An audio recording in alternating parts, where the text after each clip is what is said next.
Hi, I'm Debbie Ducic with GutZy Women, and that's with a Z. And we help women and brave men get over their fear and frustration of technology, and we do it in a supportive and gentle way to help them warp speed their businesses, their business success, their fundraising success. And we are here today with Frank Klein and David School. And we're going to be continuing in the conversation about what is Web 2.0, why does it matter, and what can you do about it. So in case you haven't made it to some of our previous videos, David School is with Relativity Corp, as is Frank Klein.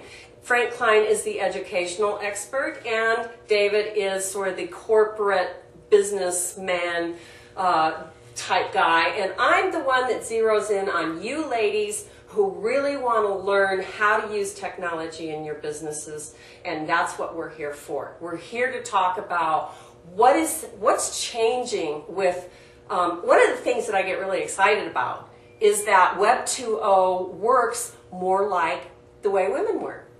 Women love networking. They love talking on the phone. They love socializing. And that's what really Web 2.0, that's the part that has changed, and that's the buzzword, is relationship marketing, social networking. And so we're going to talk about that. One of the things that we're going to hit upon, though, is we are so excited about the new way that the web works. Is the old way dead? And we didn't really address that in the last one. What do you think? What do you think, David? Is Web 2.0 dead? I mean, Web 1.0 dead? No, not at all. The reality of Web 1.0 is, we know, just kind of a static interface. Most places have a website or a web page and a blog. They use the website like you would use a front door to your business. It's a place to hang a shingle, put your hours of operation, talk about your products a little bit through the window, and then you send them to the blog so that they'll come in and actually talk to the guy behind the cash register, basically, to hear your story about your products and services and things like that. So Web 1.0, the written static part of the web is far from being dead, and will continue to help us anchor and help us to make relationships with Web 2.0 types of applications and types of content that we're generating, like video, like we're generating today. There has to be text associated with those things so that the search engines can effectively catalog them and give them ranking.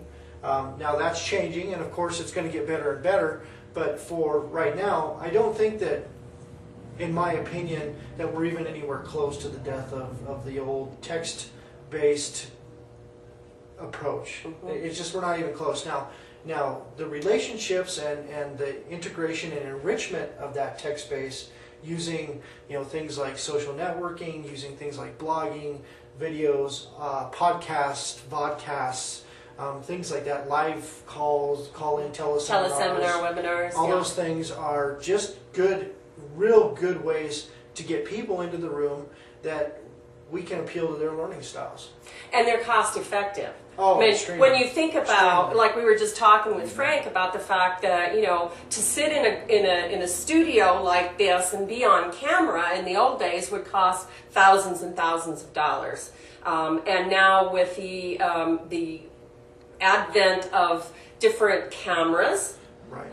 The advent of YouTube, that you can actually upload your file and have your video shown free. So what are some of the other things, Frank, that you were talking about, the difference? It's just part of that whole digital revolution in cameras, and then how to apply it to Web 2.0. And it allows, basically, the typical user can become a producer of short, quick, easy to produce movies, videos, and at a very, very reduced cost.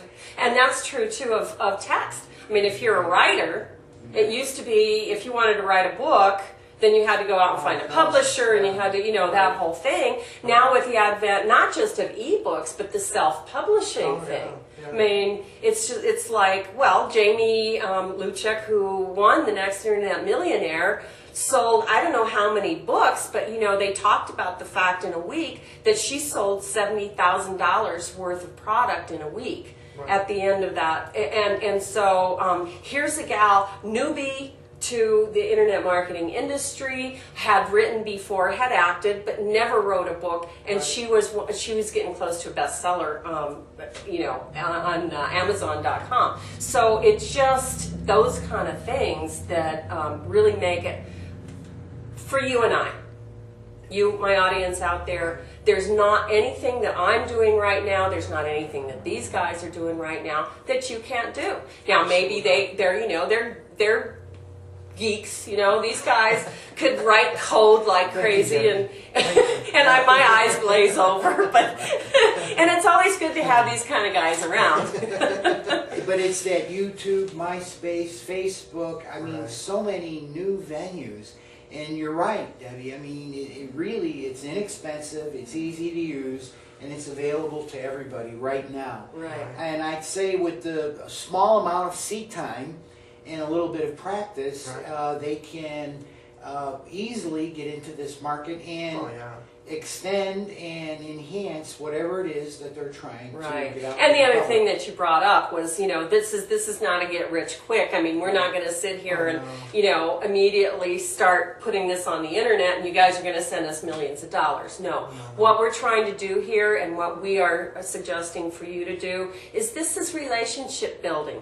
This is me coming to you in your home or in your office, making it easy for you to hear the information that you need, and then you get back to me, and then I get back to you, and then you talk to so-and-so, and we all create this network of people who are working together to get the word out, right?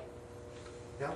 So that's it, man. It's going to take time, and it is a relationship building, but it's just like when you first move to a new place. You have to start finding out who your networking groups are that you want to go to. You have to start introducing yourself. You have to start going out to lunch with people. I mean, it's the same thing on the internet, and there are rules. And one of the things that you really do have to watch out for, right, is watch the rules of the social networking spaces that you aren't blatantly trying to sell something that's not what it's about. It's really about building that relationship, getting them to know you, and then once they know you, what do you want to offer out to them that they come to you for? Not like that, and that's one of the biggest differences I can see. And so we're going to end up on that note for this session, and because it's a very important note, I want you to remember that it's what can I offer to you that you want from me, not what am I going to sell you today? Hey, here we are. So we'll see you next time. This is Debbie Ducic with GutZy Women, and we'll see you next time.